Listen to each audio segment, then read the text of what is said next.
Hey everybody, this is Brian back with another episode of Grief to Growth. And today I've got with me Joshua Cameron. And Joshua is a Utah native, born and raised. He joined the Army at the age of 19, where 8 days after September 11th, he deployed to his first war zone in the Balkans. While he was there, he was recognized for valor and service by the Joint Chief of Staff, the highest ranking officer in the U.S. Later, he deployed to Kuwait and Iraq, and even has a comical stand up comedy bit about how terrible the conditions were for soldiers there. He spent the last 10 plus years in the medical field, from combat medic to pediatric medical research and data analytics, where he worked on the largest longitudinal study of his kind while he was at the University of Utah. He now helps people who suffer from chronic pain in their minds and their bodies and helps them find a pain free life by guiding them to a place of perfect health. So, with that, I want to welcome to Grief to Growth Joshua Cameron. Oh, wow. Hey, thank you so much. I really appreciate you holding the space here. Yeah, it's good to meet you. You got a interesting background, and how did you get into helping other people with their pain, though? Well, there's a long journey, right? We often, well, really, we can only see the world from, a place of who we are. And so if we are stuck in grief, well, then all we're going to see is grief, and there's really no room to help others. And, I've had, in order for me to hide, as a child, as a survival mechanism to hide from the grief of growing up in an abusive household, I really, buried myself in a lot of fantasy novels. And in those fantasy novels are people who are, given a, monumental task that, they probably didn't want to do it. And it was very Mm-hmm. difficult for them. It was very scary for them. And yet they stepped up and did it anyway. And so I really resonated with that, which then, brought me to this idea of, oh, well, I'd really like to help out. I really like to add value.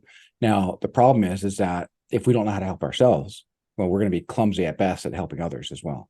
And so I really had to learn how to help myself, and took a lot of chaos, whether it be, from, going from, child abuse and, both mental and physical, to then, PTSD, just, the different things that can't unsee, in a war zone, and just how that wreaks havoc on relationships. And as that falls apart, I realized that all the walls that I erected, in order to protect me, well, what they did was, I erected these walls to be like, hey, hide me from this pain. Well, the problem is the wall doesn't discriminate. So if there's anything that's good coming my way, it's going to block that as well.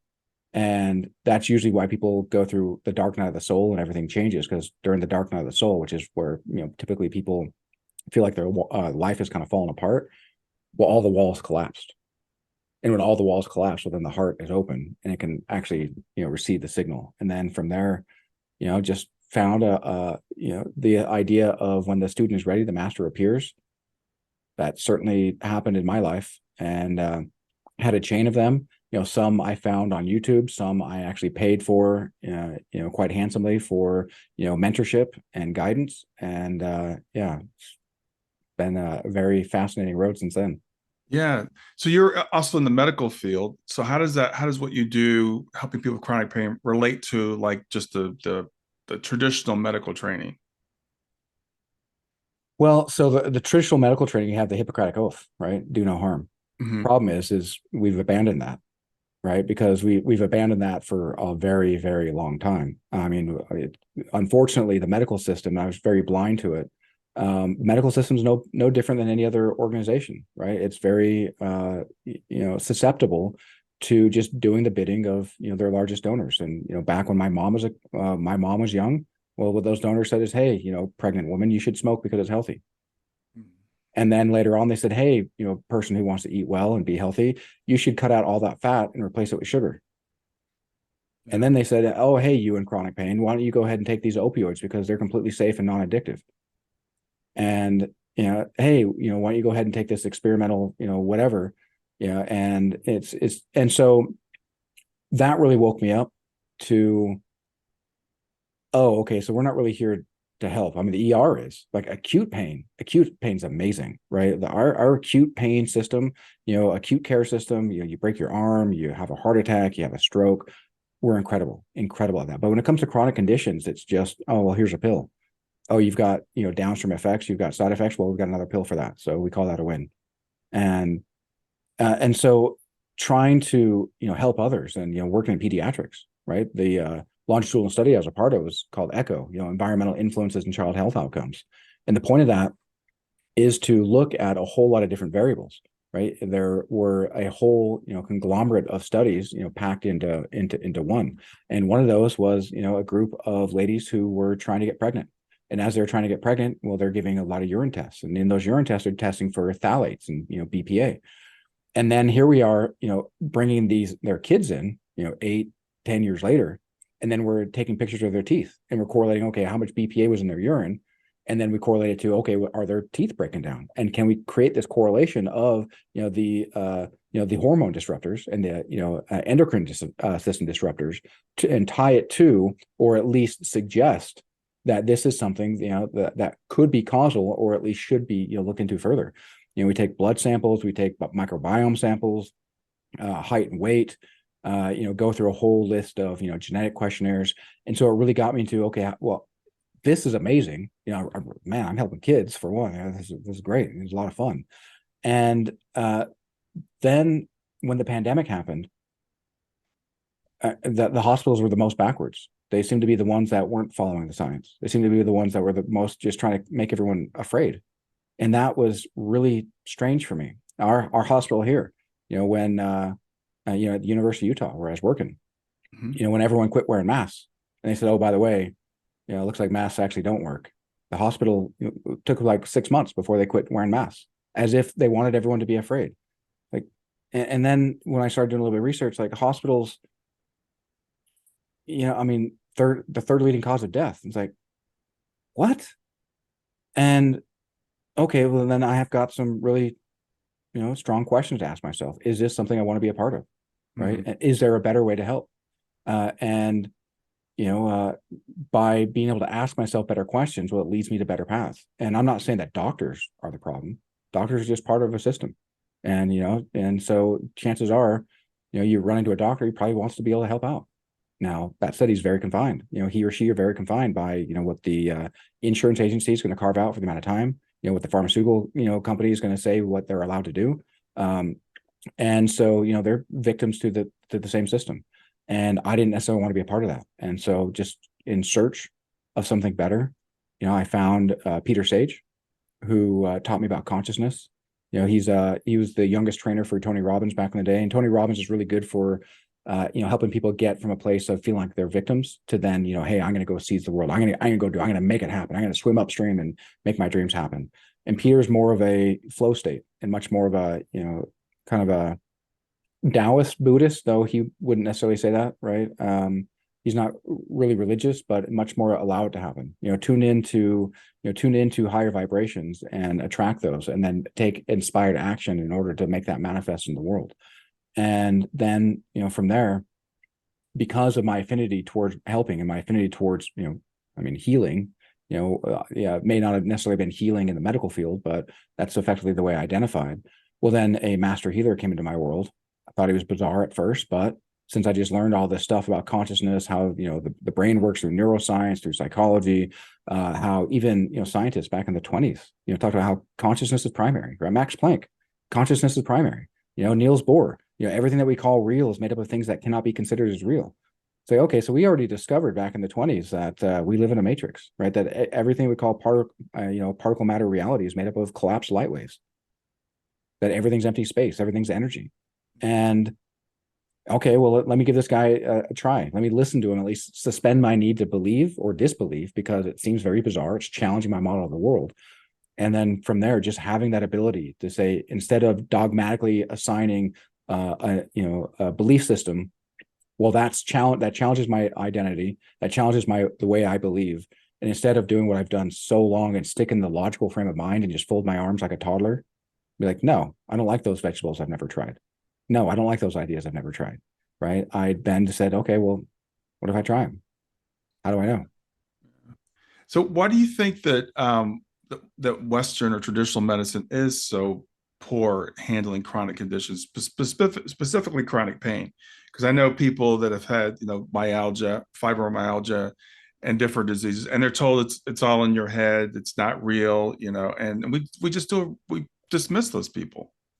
Because the people at the top have no interest in healing those at the bottom. because if you're sick and you can't really, it's hard for you to pay your bills, it's hard for you to take care of yourself, you feel like you're crazy. Well, guess what you're going to do? You're going to give your power over to somebody else.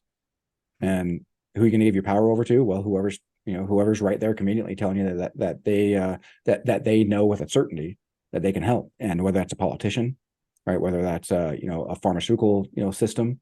I mean, we're one of, I think, two nations in the world that allow for the types of pharmaceutical, commercials to even air on public TV, and pays for about 75%, give or take, of the commercial income for these channels. And so it's really nothing more than a business model that's based on profit first, no matter what. And if people get benefit, well, then that's a happy consequence. And I think that really boils down to that. I hate to believe that, and I've resisted that, believing that for a very long time. But the older I get and the more I see, it's undeniable.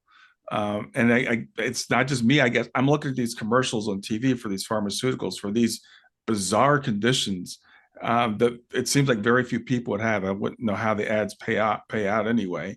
And then they give you the list of all the side effects, right? It's like, I think I'd rather have the disease. But yeah, I'm like, why are you advertising prescription drugs to people that don't have access to them, right? I have to go to a doctor to get them. So Yeah. it's a weird system. Yeah. Well, it's a way to condition us, right? Mm-hmm. Why, if you watch CNN, is there maybe an ad for Boeing? Are you going to go out and buy a 7047, Brian? Right. Right. It's a way to condition us to be like, oh, well, these are safe, and in kind of the same way, when I was a kid, everyone would ask, hey, what do you want to do when you grow up? I don't know. How about you guys help me? And then I was like, oh, okay, I do know. I want to be a marine biologist. That's dumb. You shouldn't do that. You should do what I think that you should do. And so it's really around conditioning. And then I ended up joining the army because, I was living with my brother at the time, and he and his wife were both in the army. And, what do you want to do when you grow up? Join the army. What do you want to do when you grow up? Join the army. What do you want to do when you grow up? Join the army. Well, what did I do? I joined the army, right? How did we get into, and then you take conditioning to a very dark place. What did we see with 9/11? How did we get into Iraq? Well, every single news station said 9/11 Iraq, 9/11 Iraq, 9/11 Iraq. Well, we didn't say that Iraq was responsible for 9/11. We just mentioned Iraq and 9/11 in the same sentence for years and years. And then all of a sudden we're at war with Iraq. And so it's conditioning for us to do things that aren't in our best interest in order to fuel that same paradigm that benefits those at the top. And, it's not necessarily for us to say good or bad in a moralizing sense. So it's easy to do so. I think it's better for us to say, hey, does it benefit us, or does it detract from our health, or does it detract from our quality of life?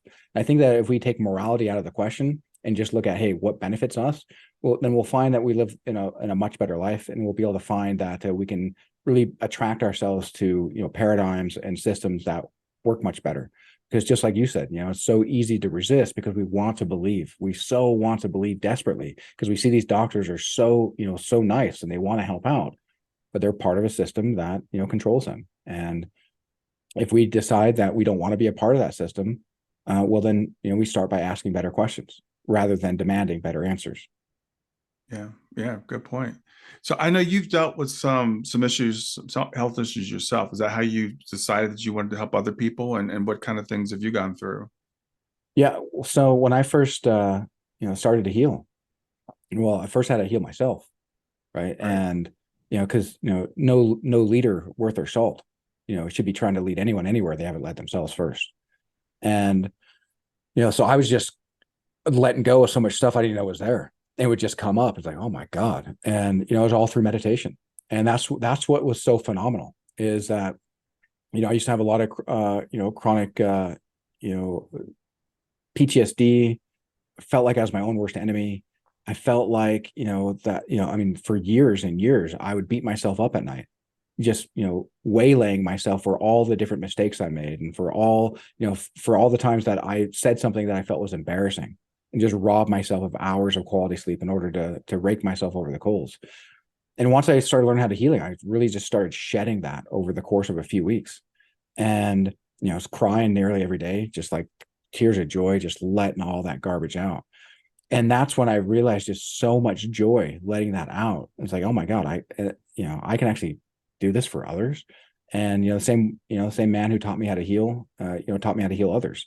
And what's fascinating is, again, if we convince ourselves, of this, only this one paradigm can work for us, well, then, the body's got no ability but to listen. And what happens if that paradigm isn't effective? Well, then we trap ourselves in something that doesn't work. For instance, I was working with a lady in South Africa.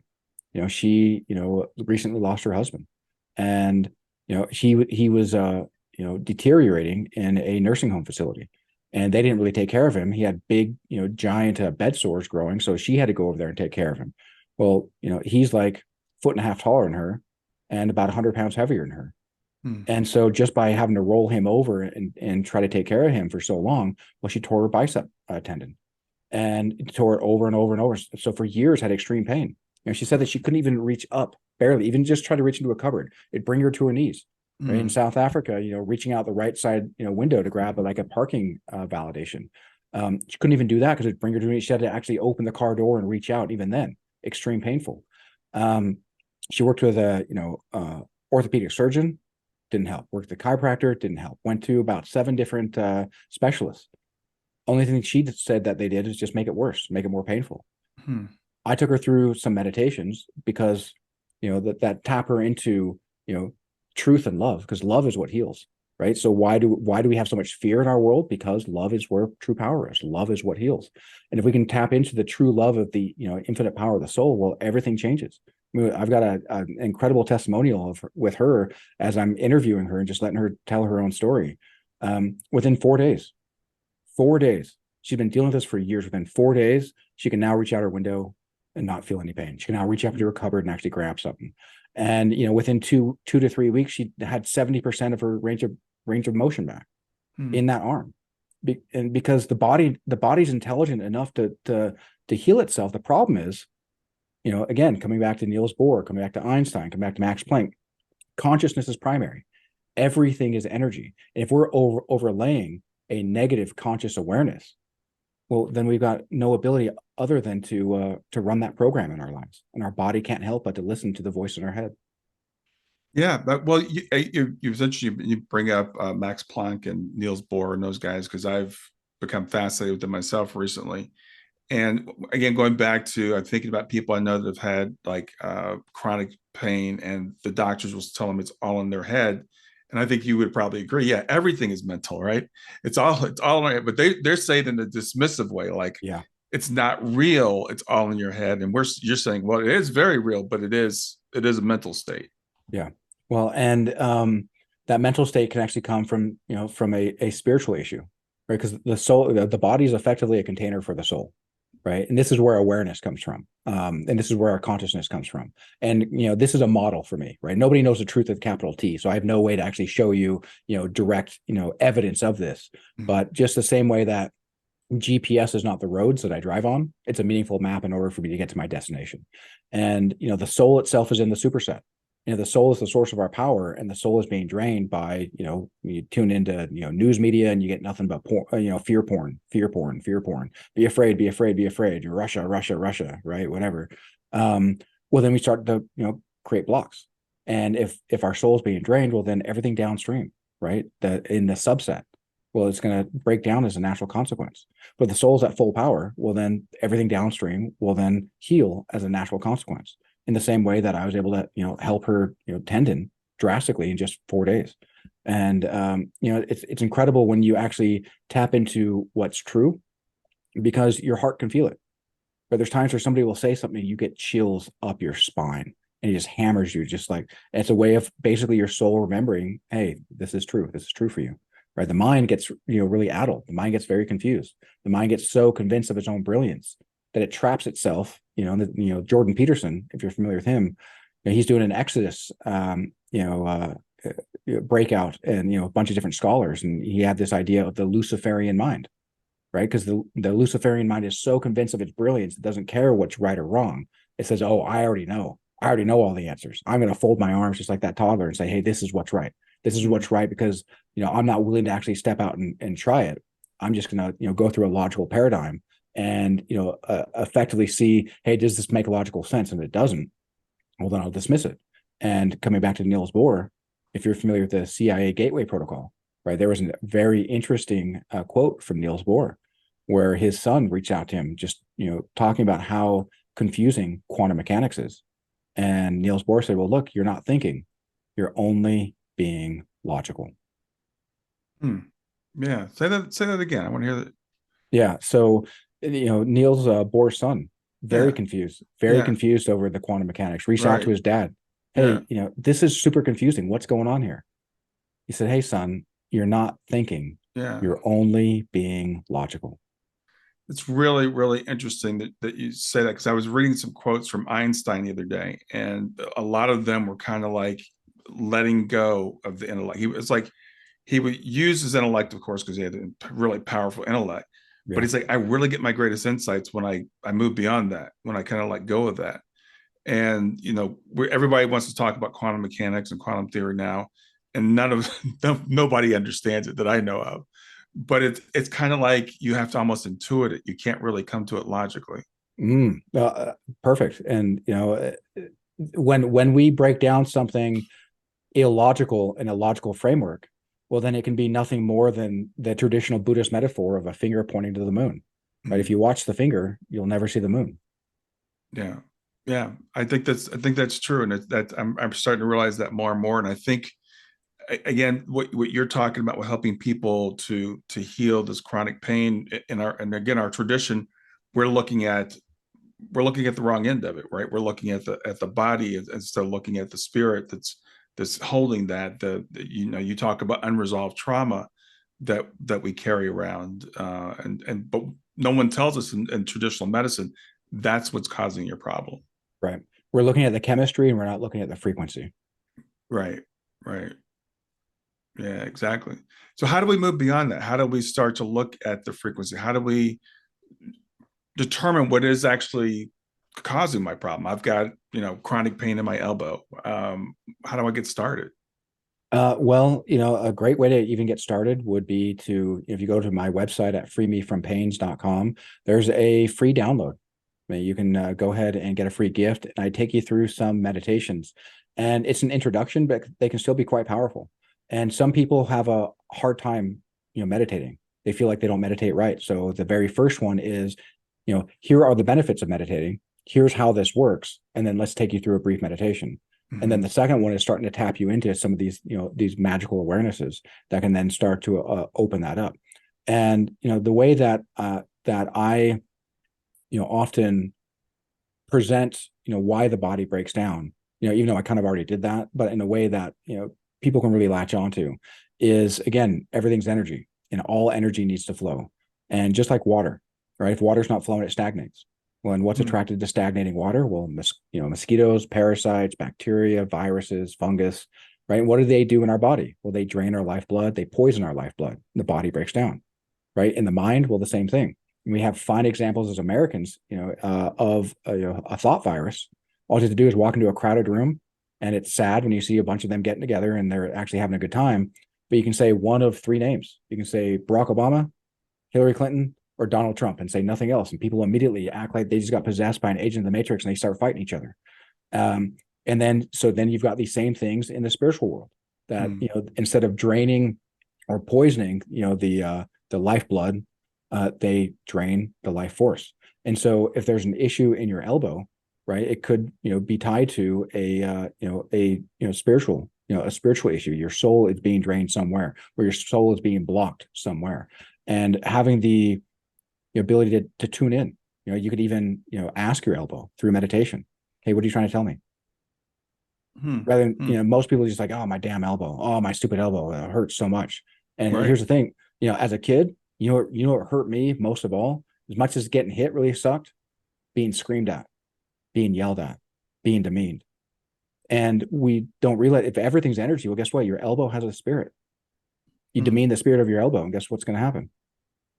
Oh, wow. Yeah, I see what you're saying. So yeah, we're cursing our body, right? We're cursing our elbow. Yeah, Literally. Yeah. yeah. So, you mentioned meditation, and it's really interesting because I think meditation is extremely important. I'm always pushing Mhm. people to meditate, but as you also mentioned, people push back against it. I can't meditate. I can't stop my thoughts. I'm not doing it right. So, what do you say to people to say those things? Like, you just don't understand. I just can't meditate. Yeah. Well, first, let's watch our language, right? As soon as we say can't, well, there's literally nowhere else to go from there, right? I can't. Well, okay. Well, what if you say, well, I haven't yet learned how to Mm. meditate, and then the reason why it's important to meditate, because again, the brain is the supercomputer of the container. The heart is what connects to the signal to the soul. And so the heart in meditation, you have an intention. And when you give out the intention without necessarily engaging the mind, right, leaving the mind quiet, right? What did Lao Tzu say? To the still mind, the entire universe surrenders. And so when we tap into the signal of the heart that is connected to the signal of the soul, well, then the soul can then reach up and start to ameliorate, right, these issues. Not because we think, oh, I need to go grab a hammer and hammer this nail and that will help me build this house, but because we just, if you find somebody who can guide you, right, like I can, and what took me so long to find out is, and to figure out myself was, it's not what you learn, right? Any of us can pick up a book about meditating and, learn how to meditate and still get, very few results.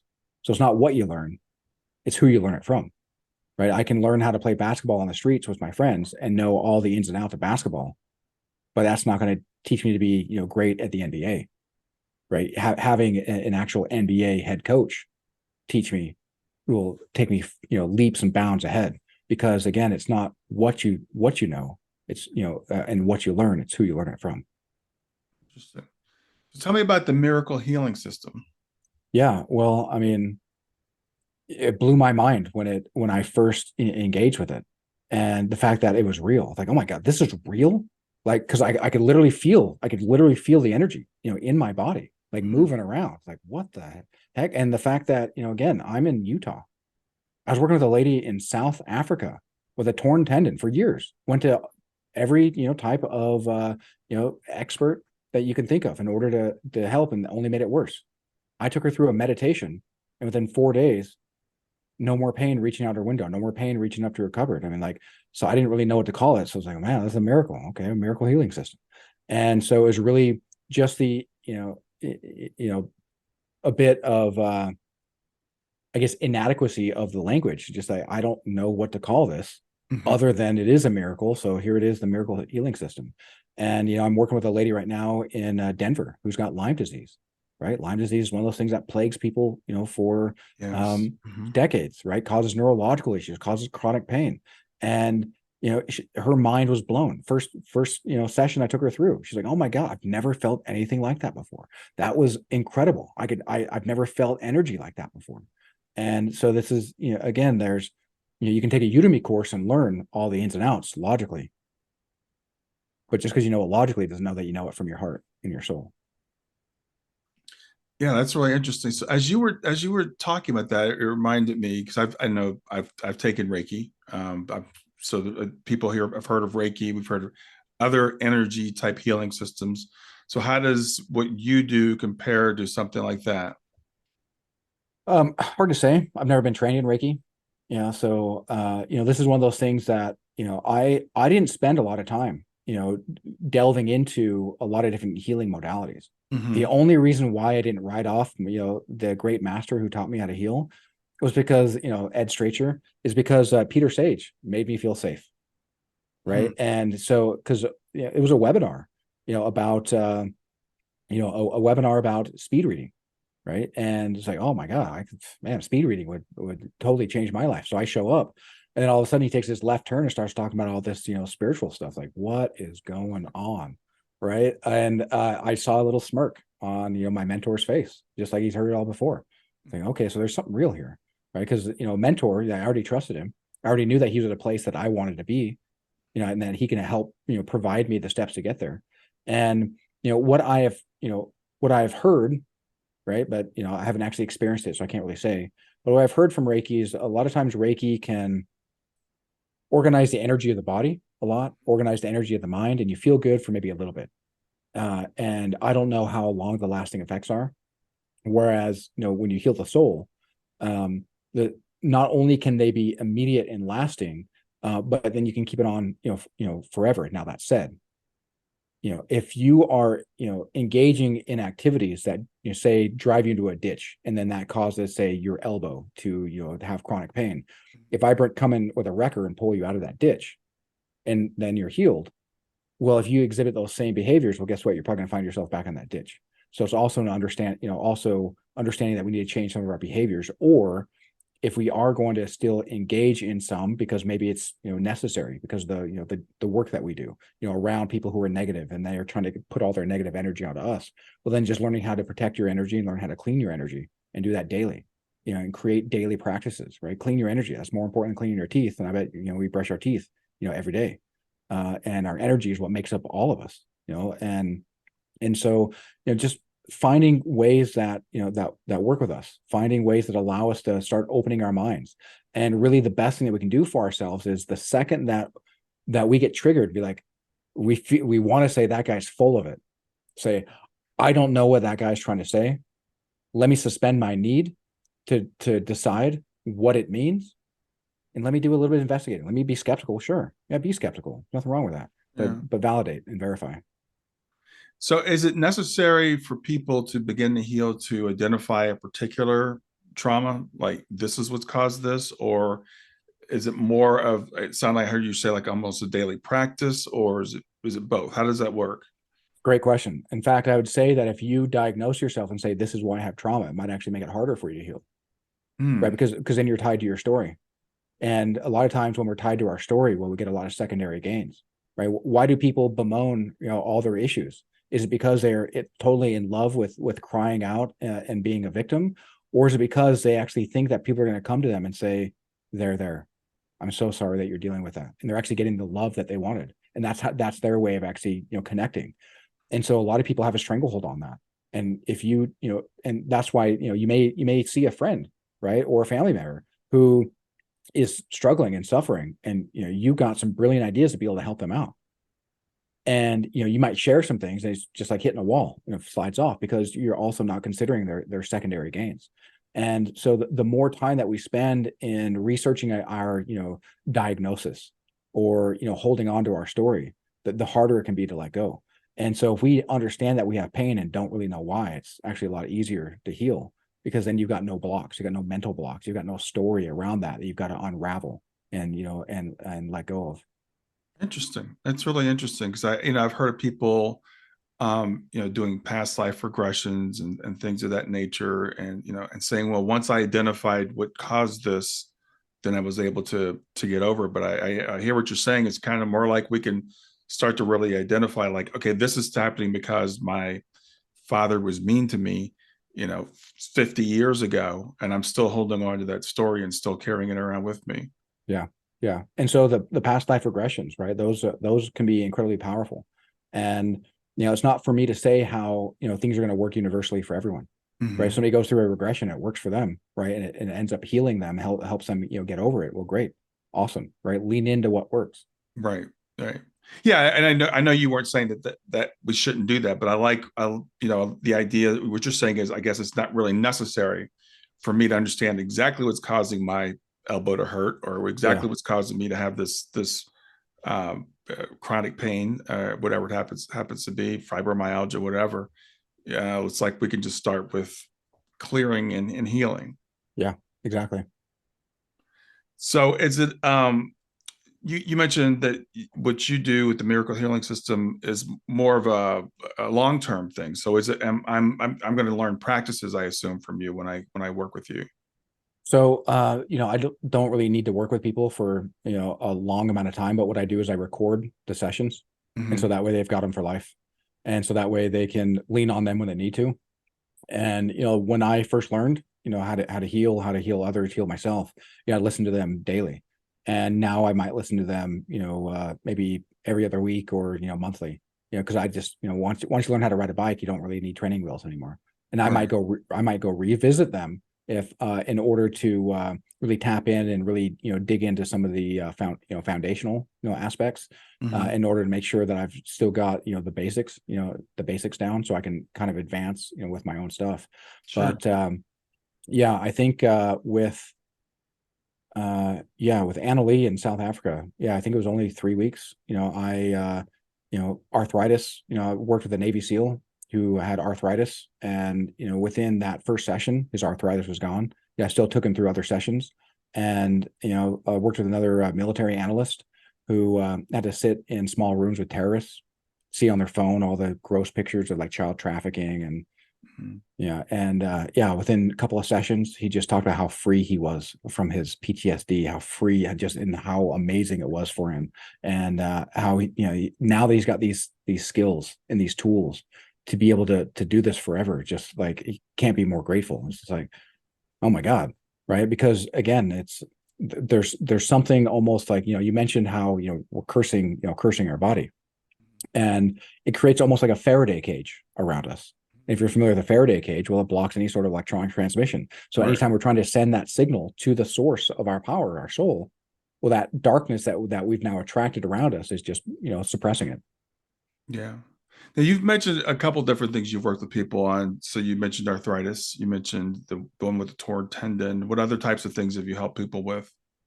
There was a beautiful, young lady who suffered from a lot of mental anguish, and when she did, she'd get this psychosomatic response where she'd get these bumps that would appear on her skin, and she'd scratch them, and she couldn't help but scratch and itch and get these gnarly scabs all over her. And so what I did is I healed that, whether you call it mental disorder or just mental anguish. Um, so within 2 weeks, right? She was only 2 weeks. She was in New Zealand even. So, I've worked with, been blessed to work with people across 5 different continents. Hmm. And so, once that went away, well, then all the, symptoms went away. And then she was able to actually get in a relationship, right? She didn't, she had no interest in boys because she was very afraid living in New Zealand where it's super hot, wearing all, long sleeve shirts everywhere she goes.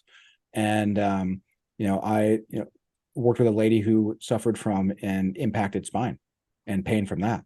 And the pain from the spine, well, then it ended up twisting her hips a little bit, which then went and pulled on her leg, and her leg then pulled on her knee. So she had a whole lot of problems. Right. And what was complicated with that is she was also, an energy healer, but most energy healers don't know how to properly protect their energy. So what happens is, you go and clean, this darkness off of somebody. Well, that's like taking the lunch away from a lion. What do you think that lion's going to do to you? Yeah. Yeah. Yeah. And so if we don't know how to properly protect ourselves, well, then, we'll find that we'll start breaking down, and then we'll start, absorbing their darkness. And in fact, there was a great, story about Gabor Mate. Are you familiar with Gabor Mate?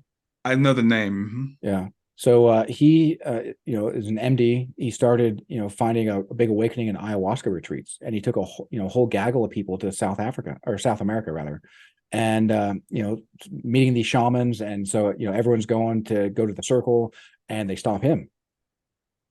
They're like, hey, you can't join the circle. He's like, what do you mean I can't join the circle? I brought everyone here. And they're like, well, yeah, you can't join the circle. You got way too much darkness on you.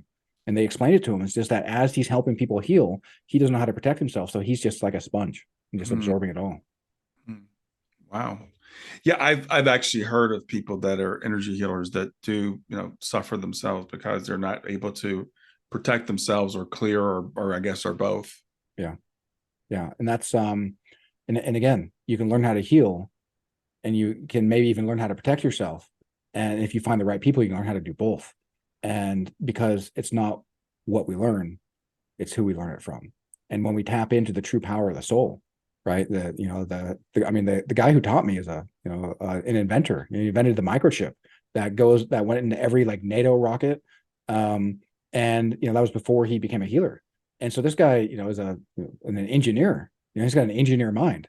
And he's Mm-hmm. the one telling me to get the hell out of my mind and to get and tap into my heart. And this guy's probably more brilliant than I am, but he's telling me to quiet the mind. And so I was like, okay, I get it now. Yeah, well, again, it goes back to that paradigm that we have that it's all about the intellect, it's all about the ego, it's all about the brain, it's all about the physical, Yeah. and you're coming at it from a completely different point of view. Was as you said, we've known for, well, we used to know it intuitively as mankind for a very long time. We forgot. We kind of started coming back around to it about 100 years ago, I guess. And then like the 1920s, all those brilliant guys are like, okay, it's not about just the brain. It's not about just the physical part of it. And so, but and then you're also going back to what you said about the pharmaceutical industry and the health industry. It's not really designed to heal us. Right. Exactly. Or to cure even, right? Yeah. It's there to prolong, and even, if you look at, cancer treatments, right? Where did we come up with chemotherapy? Well, we saw, in war, what mustard gas did to people. It shrunk their organs. You're like, okay, let's go ahead and put mustard gas in people's veins, and let's just hope that it kills the disease before it kills them. Yeah. So one of the things I asked you some questions that, in the pre-interview, some questions that you thought would be good. And one of the questions you had was, what does it mean that thoughts weaken the mind? So what do you mean when you say that? Well, I mean, we kind of been talking and dancing around that idea a lot, but this is Lao Tzu, right? Thoughts weaken the mind, right? That's actually in the Tao Te Ching, right? Because when we get so convinced of our own brilliance, well, then we'll tune out what's actually true and what's actually real, right? Hmm. Because again, we'll be like, okay, does that make logical sense? And what did Niels Bohr say? Well, are you even thinking, or are you just being logical? Yeah. Yeah. Well, that's that. I think that's it's a hard I know it's a hard concept for me, and I'm just starting to really understand, trying to get out of the head so much and to feel more into things and to trust the heart and to tap into that higher part of ourself. So it sounds like from what I hear you saying, like the meditation that we're doing is kind of quieting that part of us down so we can hear from our spirit. Yeah. Well, and then, as I guide people, I can actually tune in. I can tell when your mind's active, and to really help guide you to quiet your mind. So Mm-hmm. that way, and so that's one of the benefits of working with me personally versus working with like a recorded, right, meditation, is Okay. that I can actually help guide you. Okay, your mind's active, allow that to go to zero, right, in order so you don't block yourself, and then give you tools for your mind to focus on in order to allow it to just quiet down, Okay. and just allow your heart to expand and open up. So that's the thing about working with you person. So you're able to pick up on the fact that someone's mind is still active and then help them to do that. Because I know a lot of people, they struggle with meditation because they're like, okay, I have to stop my thoughts, right? And so then this, oh, I'm having a thought. Then they beat themselves up over having a thought. Then they're like, well, I might as well get up and leave because this isn't working anyway. That's such a brilliant point. And the thing is it's not about stopping thoughts, because if you use thoughts to stop thoughts, well, then you're just thinking, right? Right. And Right. so, if you bring energy to something, you energize it. You bring neutrality to something, you neutralize it. And there's a brilliant man by the name of Jose Silva. You ever heard of him? The Silva method. Mm-hmm. I've heard of Yeah. them. So, Silva method is this idea of, creating like a window, right, in your mind, and see, the accomplished event outside of that. And so, I use that frame for some people who have a hard time, quieting their mind, is as you close your eyes, well, just picture a window, and all the thoughts that come through, just imagine they're birds, or imagine that they're animals that just float right by the window. Thank you for making my view look better, but I have no interest in following you. It's not Mm-hmm. about not having thoughts. It's about not following your thoughts. And because the more that you can allow your mind to observe your thoughts without following your thoughts, the stronger it becomes.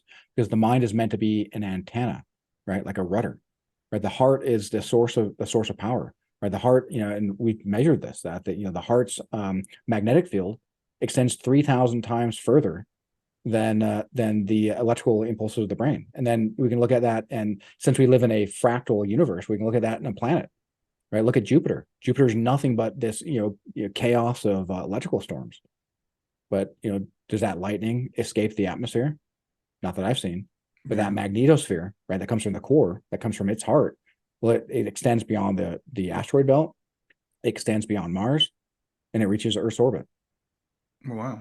I didn't know that. Wow. Yeah, and so without the other planets and their magnetic, the magnetosphere protecting us from the sun's radiation, right? So it's not just our ozone layer that protects us; it's also the other planets as well. And that's what the idea of the law of attraction is, that you're sending the heart signal out to attract it to you. Okay, so let's talk about the law of attraction because that's something that's I think kind of intriguing to people. And they say, and you get people from on both sides. Of course, some people say, "Well, I've been trying to practice the law of attraction; it's not working for me. I'm still poor. I'm still not well. So how do we start to tap into that?"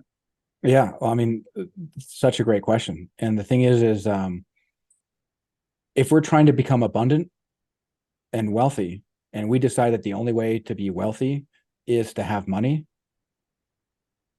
well, aren't we just saying that we're poor, and we're just doubling down on the fact that we're poor? But if we are then showing gratitude for everything in our lives, for is abundance maybe somebody coming up and giving you a free gift, right? Is abundance maybe coming up and somebody having an enlightening conversation, and you walk away just feeling better, feeling lighter, feeling stronger, right? And then the more you give gratitude, well, then the more, just like a little kid, right? Are you going to give a little kid a giant responsibility, or are you give them a small responsibility and build them up for a big responsibility? And it seems, right, again, nobody knows the truth of the capital T, but it seems, and relying on people like Joe Dispenza, they really talk about how the quantum realm is run on a rule set. And that rule set is that, if you can see yourself, as Neville Goddard even talks about, see yourself as the wish already fulfilled, but not just see it, feel it, right? Because feeling is the secret. And so imagine that your goal is to get a house, right? Your dream house. And that dream house, what would it feel like to be in that house the day after you signed all the paperwork, right? Maybe your family's there, maybe you can smell the smells, right? The more variables you can put in there, and the more that you're going to attract it to you. And this is the way that the law of attraction um, has been brought to me, and and been told to me. And to kind of share a bit of an anecdote, I we don't always get to see around the bend in the river. So things can show up as abundance, and we don't necessarily understand that it's abundance yet. Right. And I joined a coaching program with a man by the name of Pete Vargas, and it was a stage to scale. And so I'm going through this, and I'm doing my manifestation stuff daily. And at the end of this coaching program, right, and a bunch of people there, but he said, "Hey, we're going to do something that we've never done before. We're going to give you guys a 5K gift." Okay, well, that wasn't 5K in my wallet, but it was 5K gift. And he said, "Oh, you know what? You just have to make it to Miami or Denver." Okay, well, you know what? There's a friend of mine who I'd really like to connect with in Denver. And then only that, but I was just interviewed by somebody, on their podcast, and they said, "Hey, let me know if you're ever in Denver." Hmm. Okay, so I reached out to him and said, "Hey, guess what? I'm going to be in Denver." He said, "Oh, great, man. I'll go ahead and put you in my guest bedroom." Oh, well, look at that, another gift. And then when I was at the workshop there in Denver, as I was about to leave the first day, he texted me and said, "Hey, I'm at my friend's house. You should come over." Okay, well, that's good timing. So I go over there. Well, she's suffering from Lyme disease. Not only that, but she's got a whole slew of people in her field who could need my help. Mm. And so as I'm talking to her, we are in a lot of alignment. And I started working with her, and now she's already reaching out to her friends, and her friends are already showing interest in working with me. And so abundance may not just be that a suitcase full of cash is going to fall into your life, Mhm. right? It's a matter of training your reticular activating system to be grateful for, if you are trying to manifest abundance and something good happens for you, thank it, show gratitude, so you're reinforcing that, so something else can come in bigger and better and greater and start building momentum. I love that. Thank you for that story. I think that's really important, and it's an understanding. I just recently came to. I forgot what it was. I was reading it very recently, the last couple of weeks, and they were talking about different forms of abundance, because we tend to think of abundance as money, right? As Mm-hmm. as as stuff like that. But it said you can have the abundance of great communications, as you brought up, or someone might give you a gift. It could come in that form, and most of us, we all pretty much have abundance in various ways in our lives. We tend to focus on what we don't have. So even those people that have a lot of wealth, then they tend to focus on other things that Yep. they don't have. They might be extremely lonely. And that gratitude practice that you talked about, which I think is really important, understanding, okay, yeah, I do have a lot going on for me, and and this might come to me in a different form. And it's kind of actually, it was more fun when it comes to uniform, like it did for you. That whole roundabout thing, it makes it more interesting. Well, and not only that, but it's also the way that life works, right? There's no such thing as a straight line, except in the mind of a human, right? We say the shortest distance between to any 2 points is a straight line. Well, try driving to the grocery store in a straight line and see how well Yeah. that works, Yeah. right? And just like a river, it winds. The thing is we may be trying to manifest abundance, and then scarcity pops up. Well, then what do? Do we react to our outer world, or do we realize that it's our inner world, consciousness, right? Would Max Planck say consciousness is primary? So then if we close our eyes and say, okay, I don't see beyond this bend in the river, so that must mean that in a non-linear dynamic, something better, there's a shortcut here I just don't see. So something great is happening for me. And if we already know that we're on the right river of life, and we know it's going to take us to our destination, but it bends in a way in which is counterintuitive, do we really freak out if we already know that we're on the right river? Yeah, that's a really good point too. Because again, the older I get, the more I can see that the things that I thought were detours or obstacles actually led me to a better place. But at the time, I couldn't see it, Yeah. and that's the trust, that's the faith to have it, that we're on the right river, right? So when you're on a river and the river is flowing, you don't really have to do anything. The river is going to take you to where you need to be. So we don't have to fight. We can just kind of enjoy the ride. Yeah. 100%. So Joshua, how do people, if they want to reach you, they want to work with you, how do people work with you? Yeah. Well, again, that same website, freemefrompains.com, right? It's a landing page with a few testimonials so you can see what other people are saying. And there's a great way to download that free gift. Mm-hmm. And that's great way to just go ahead and get started. You get started with this. If you already know for a fact, hey, I need to reach out to this guy, well, then you'll see a button there to set up a healing plan, and then we can go from there. Yeah, that sounds great. So it's freemefrompains.com. Yep. People can reach you there. Joshua, thanks so much for being here today. Thanks for sharing your wisdom. I know it's going to help a lot of people to really open up to possibilities. Because again, we can become so frustrated with certain things in our lives, and we go to these so-called experts that aren't helping. So this is Yeah. an alternative, or actually supplement to whatever people are doing. Well, and the thing is I was so hard-headed for so long. I was so convinced of my brilliance, right? I was right there in the depths of, what Jordan Peterson would say, the Luciferian, intellect that only made my life worse. Yeah. And, and so there's nothing special about me. I just simply had the right mentors. That's it. Just like, if you look at people who are succeed in business, well, it's probably because they also had the right mentors. And so it's again, it's all about, who you learn it from. And so nothing special about me. And if you want to, learn how to heal, well, then reach out. Let's Yeah. get you on that path. Sounds great. Thanks for being here. Yeah, my pleasure. Thank you for holding the space. Really appreciate it. That's been a great conversation. Yeah. Enjoy your afternoon. Oh, thanks, man.